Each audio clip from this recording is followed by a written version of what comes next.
Hello and welcome to this special edition of ET Now Startup Central. I'm here at the Byju headquartered in Bengaluru, and what a journey the startup has seen. It not only is the top 5 startups here in India, but also one of the fastest growing EdTech startups in the world. And joining me is Byju Raveendran to sort of take us through the journey and the early days of Byju's, the backstory, the big bets that you will place in the coming years. Thank you so much for taking out the time and finally joining us on Startup Central. Byju, talk to us about the early days. All of us know, the phenomenal growth that Byju has seen over the last 4-5 years. But early days when you started off, the plan was, I remember seeing these ads in papers where at one of the college auditoriums you had thousands of students come to where you sort of yourself took classes. How did the idea start really? Take us through the backstory.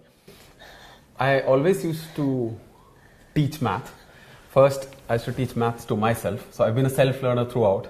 Just to dramatize the story a bit further, I'll tell that I come from a small village. I've gone to a government school, Malayalam medium government school.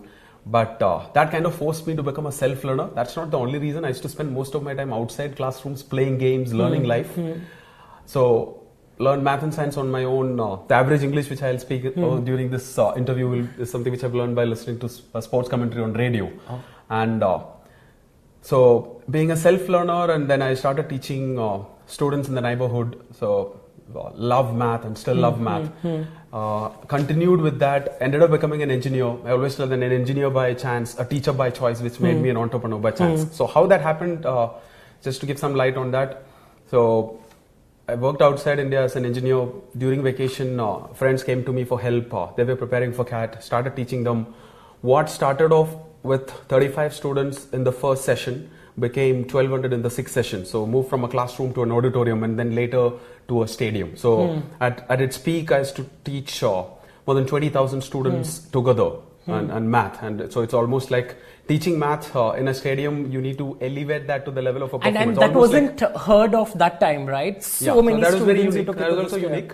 Probably the biggest math sessions anywhere in the world. So it's I won't say it's a math session. You almost do it like a math concert. So love for math. And pursuing that passion, so it started making an impact and ended up becoming business. So it was an offline bet initially, and you were profitable also, earlier days itself that you started off. So the online idea, when did you decide from having 20,000 students in a stadium to sort of look at taking this, across smaller towns in India, internationally? When did that idea come, and the switch really to online? Okay, there's no single moment like that. Thinking big was always part of the game. That's the reason why never thought about adding a second class of 35 students, moved from classroom to auditorium, then how to make it bigger. That's when started booking stadiums and started filling stadiums for math sessions. And then beyond that, how to scale up beyond those few thousand students concentrated in few cities. So at the right time, and also after realizing that most of these students, even good students, were not learning right. They were it's still learning driven by fear of exams and not love for learning. So with a clear focus on creating students who want to learn and those who are not forced to learn, building these products, content for this particular app from way back from 2011 onwards, with the help of so by that time, I was able to bring in some of the best students to join me. So I created this company not with my friends, but with my students. So 8 of them, and then out of the first 300 people who joined the company, more than 80% of them, they were from the student base. A lot of them are still, your students. All of them are like the 8 people who started with me, all of them are still there. Is a validation of the fact that we've been doing most of the things right. Or it's like, I always tell that it's easy to create a mission-driven company in education, but it's what made it easy to keep it mission-driven is the fact that I was able to bring in a lot of people who also benefited from the program. But when did the transition really happen from a pure play offline to an online player? So till 2014, we were 100% offline and 100% into services because there were still classes delivered in person. Right? Maybe it's in a different format because it was in a large scale format. So 2015 is after almost taking 4 years for creating content, high quality, comprehensive, launched the application in 2015 August. So it's less than 4 years till now. We've got a good start. I will only call it relative success because there's a long way to go before we actually call it a success. And we've been able to get 33 million free users, more than 2.3 million paid users, also continuously learning from the platform. These are good numbers to begin with.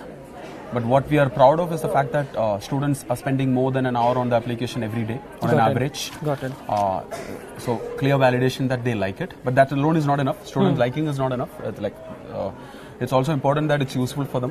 The validation of that is from the fact that more than 85% of the students are continuing from one academic or continued from last academic year to this academic year. So you're the repeat rate of customers. These are the two numbers which we track closely. So an hour of engagement on the application and 85% renewal. So this clearly shows that they are using it and it's useful for them. So Got it. But as far as early challenge is concerned, in 2011 when you started off looking at an online medium, bandwidth was an issue. No one had really thought of taking this online. So what challenges did you face? And also, since you were expanding the team, getting the initial set of investors on board, not that you wanted a lot of money at the start, what would you really describe as the most challenging times right at the start, the initial a year or two? The biggest challenge in those early days was obviously creating the right format of content, because it's not just about, you can create the most powerful, the easiest way to explain content, but unless and until you create that in a format which students like. So that's what took time, and the biggest advantage which we had to overcome this challenge was that we had access to thousands of students directly, so we were able to experiment and figure out what is it they like. Yeah. Now, what is it they like and what is it which will make an impact on them. So interesting how all of that fell in place. But talk to me about, the investors, the first set of investors, when you reached out to them, how easy or tough was it to get? For every startup wanting to raise funds, the early stage is really difficult to crack. Okay. Now, for us, fortunately, early investors were never there, because we were investing the money which we made from our offline business back into creating a very strong product. When we were just about completing the product, that's when the first set of investors came on board and was thrown inbound interest. Now, this is one segment which everyone likes. So, attracting the best of the investors, best of the talent, because education is close to all of us. It's so deep-rooted in our culture that attracting talent, attracting investors, I've never found that as a challenge. Now, the fact that there was a team, by that time we had a strong team being here for close to 3 years. From the start of... From inception, which is 2011, and completely mission-driven, very passionate.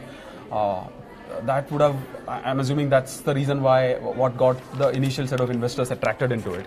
And once we launched the product, the fact that we were able to also create brand awareness and segment awareness, combined with the fact that we launched a product where there was a clear need. Now, why there is a need for a product like this? If you look at this is one segment where the technology is just about making its intervention, right? We have not made it easy for kids to learn better, learn faster, to create that love for learning. It's still learning driven by fear of exams and not love for learning, right? So now all the challenges in the system, which is finding good teachers are hard to find, right? It's a big challenge across, like whether it's in a metro, whether it's in a small town. A bigger challenge in small towns. Learning is never personalized in a classroom. Even if there are just 10 students in a classroom, like it's impossible for even best of the teachers to personalize learning. And the third one is obviously the format of learning, right? Students, most of them are still, they memorize, they replicate and they forget. So, but it becomes much better if students start learning by understanding. And where learning is driven by that curiosity. How any 5-6-year-old is learning today, if you observe, like in those early years, that curiosity is always there. Somewhere along the line, we lose and you have to sort of, pay heed to the curiosity. But Byju, cut to where you are right now, more than 22 million users. 33 million. 33 million users now. 2 million that you spoke about are paid users who sort of come back, and are paying for the product. So, what have your learnings been, from a freemium model to see for it to also be sustainable? You have to see a lot of them convert, and you're seeing those conversions coming in. Talk to us about the trends that you've seen. From the beginning, it's like we've seen continuous month on month. So we are growing almost like 15% month on month. And I'm talking about the paid user base. That's aided by the fact that in just like in any new segment, with brand becoming stronger and segment awareness becoming better, our focus has always been creating high quality content, but using technology and media as enablers, strong enablers. Now, we use technology as an enabler not just to solve the problem of access. Now, technology is helping us to obviously distribute across millions of users wherever they are, and they can use it how many ever times they want. But more importantly, it's helping us to personalize. So, content creation, obviously we are using a very large, so we have a large movie studio, game studio in-house. The only difference being they create, what do? They create math movies, science movies, math games, science games. Now, why that's important? It's not just about games. They are all gaming, like learning games or learning movies, right? So we'll have one of the largest studios, like comparable to some of the entertainment or the actual movie because studios, a lot of right? this content is in-house, right? Now, one interesting trend is we've also seen Byju be a very acquisitive company, you know, Math Adventures, Osmo recently that you have done. So is that how you would also see, you know, Byju in the next 3-4 years place these bigger bets? Because it would also help you into international foray, right? I know you could do it on your own, but if there's a product that's catering to the market, you bring the know-how, so helps you international expansion also? Yeah, so acquisitions in our journey, like Osmo is our largest acquisition. Now, why we have done that? So again, all these acquisitions, so we have not gone and done acquisitions just because we had money or we had access to money, right? We have only done like acquisitions which will pass these two tests, which I've told that will it be used by students and will it be useful for students, right? Now, if you look at Osmo, why we did that acquisition is like not just based on what they are doing today, but based on what that platform can help us do in the future in terms of bringing some of the. So Osmo is a platform. It's a platform which uses vision as an input, which will help us to capture some of the offline learning experiences which students have and bring that back to online, so that the next online lesson can be personalized. So it's that way. It's one of the most powerful offline to online input formats. Just like Alexa uses voice as an input. In this case, vision is the input, which makes it easy to localize, which makes it which will help us to launch. Or enhance our global products which we are just about to launch over the next few quarters. Could you talk about which are the markets, you know? So what we are building first is a product which is made in English, obviously for an age group which is 4 to 9 year olds, and that's a segment where we currently don't have products, so it's very complementary. We'll also launch that in India. And other English speaking markets is where we launch first. And then we'll look at what are the other languages where we should localize. But first the focus will be on US, UK and other Commonwealth countries where English is the primary language. Got it. But you know, regional languages also is something that you're betting big on. The last time, you know, you spoke about focus areas would also be a lot more regional languages. Yeah. So that would again is a big focus. That will be another driver for growth. Now, though we are talking about global expansion, India will remain and will always be our primary market. Because there is so much to be done here. Like we are just scratching the surface in terms of, even if you look at less than 2% of the students in India are on our paid user base. So scope is now huge. Starting in India in this case is a huge advantage. We strongly believe our expertise is in creating content and offering that through personalized platforms, which will be used by students and useful for students across age groups. So now, if you're asking why then look at even international markets, I think there is a huge opportunity to change the way kids learn across the world.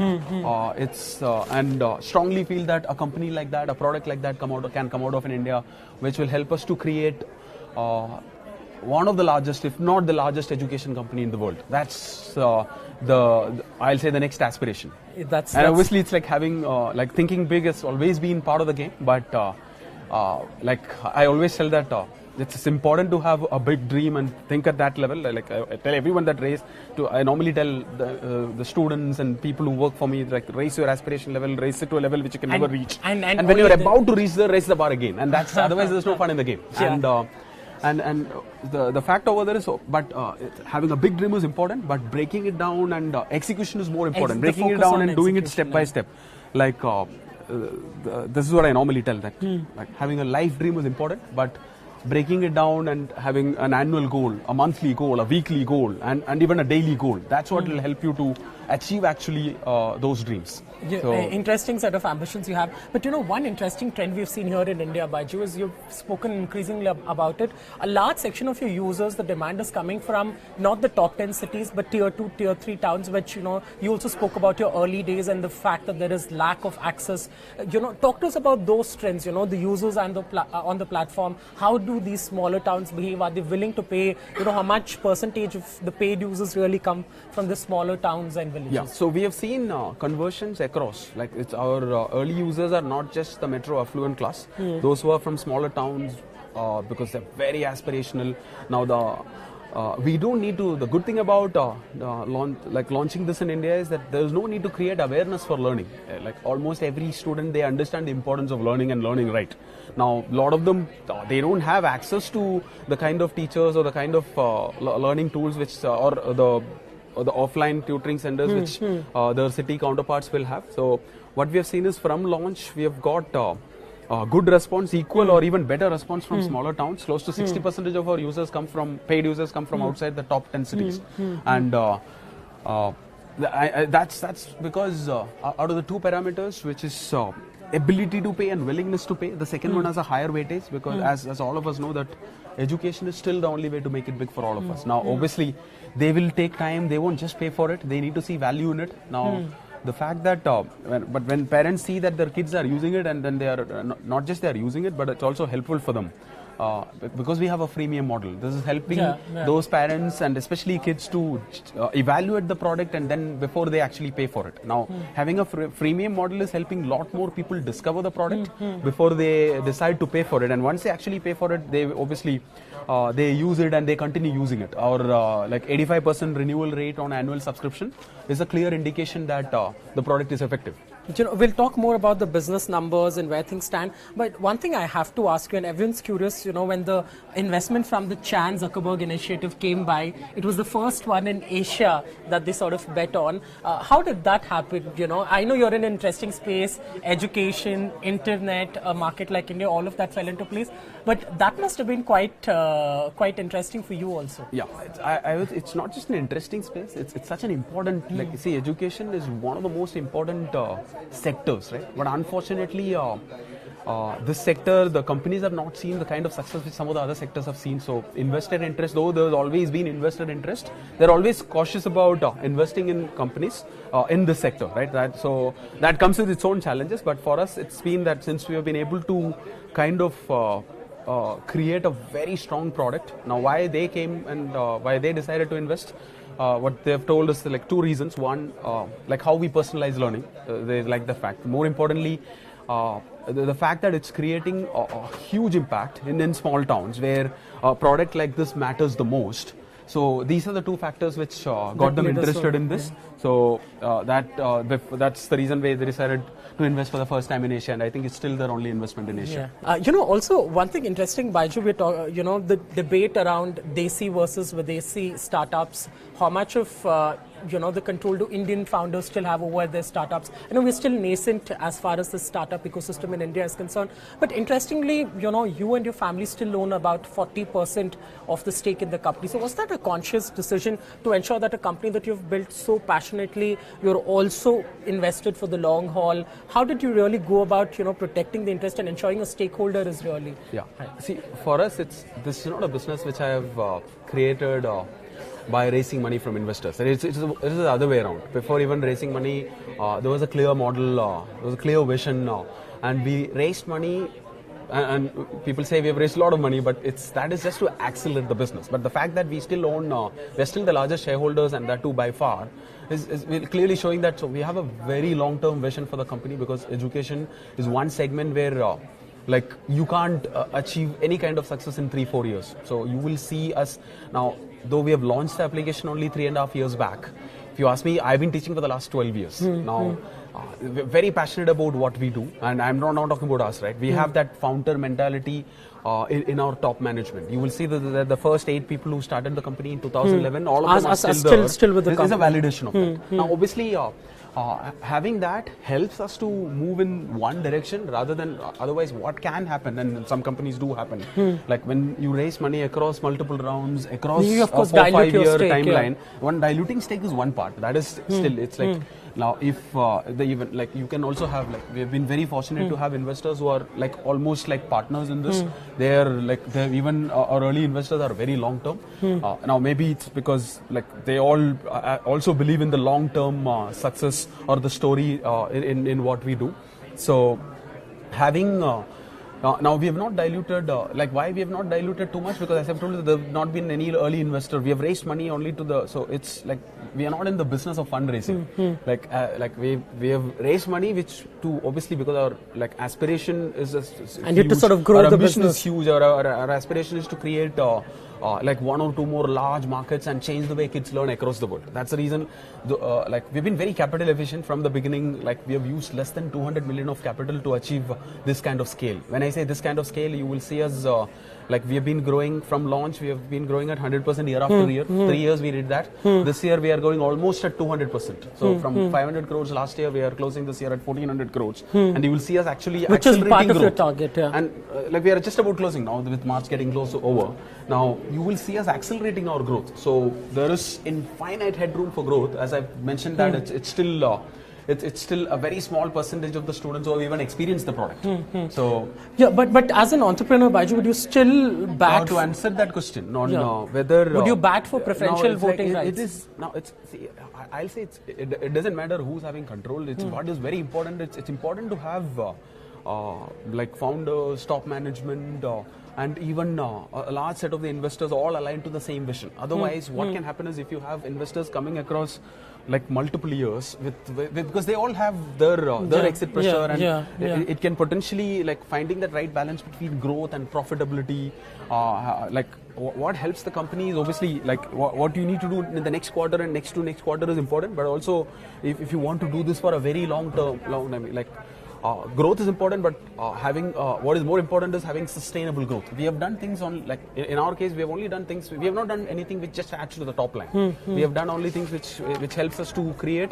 Like obviously, high growth is possible because it's a new segment which we are disrupting, but very sustainable. We are already profitable in India.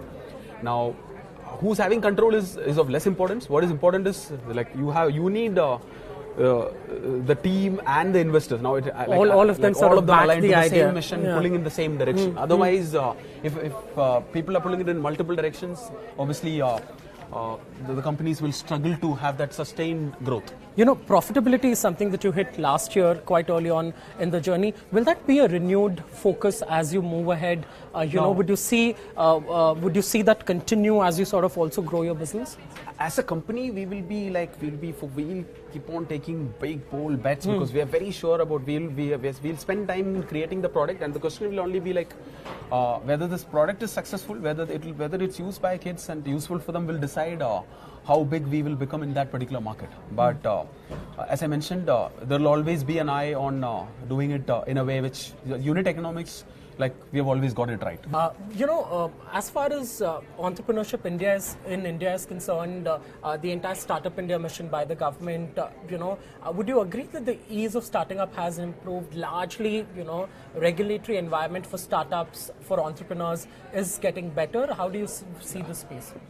Overall, the ecosystem is actually improving by leaps and bounds. It's becoming easy for, like there are a lot of good guys coming and starting up. Good ideas coming out, original ideas coming out. You'll see companies, there are a few companies really breaking out. There is money available for good companies, and obviously at the end of the day, it's all about creating a product which will fill a need in the society, right? There are some very local needs which can be where the product can be created and original products can be created out of here. You will also see that over the next few years, some of these companies actually breaking out. So, but what is more important is, I always tell that like having the talent to do something is important, but it's also very important. Two of the qualities which are kind of underrated among entrepreneurs is the fact that you need a lot of determination. You also need a lot of independent thinking. If you are trying to create something new, if you're trying to create a new category, these two are as important as a product which will solve a challenge which is there in the system. But also, Byju, being an entrepreneur is also a tough job. It's not an easy journey. What is it that really keeps you going in this journey? What is your productivity hack, so to say? It's intense, the amount of focus that you have to do.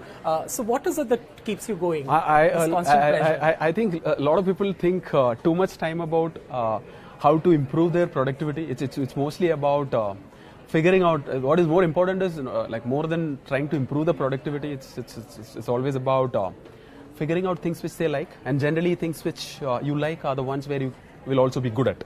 Now, finding that intersection of what you like and what you are good at, and once you figure that out, or like maybe you can take a few years for that in school or after school, you should pursue it to an extent where, and the best part about doing things which you like, you will never find, you won't stop at the first roadblock, right? So you will have the determination to actually see it through, and you will be at it till you get it. So I have always found, because this is something which is very, very close to me, right? I'm talking about math, and I've created a company which is purely out of the love for math, which made me a teacher, which ended up creating a business out of it, right? So now the segment we are in, the best part about this is, as I mentioned, that this is one segment where doing well is equivalent of doing good. On that note, thank you so much, Byju, for taking out the time. Wishing you all the best.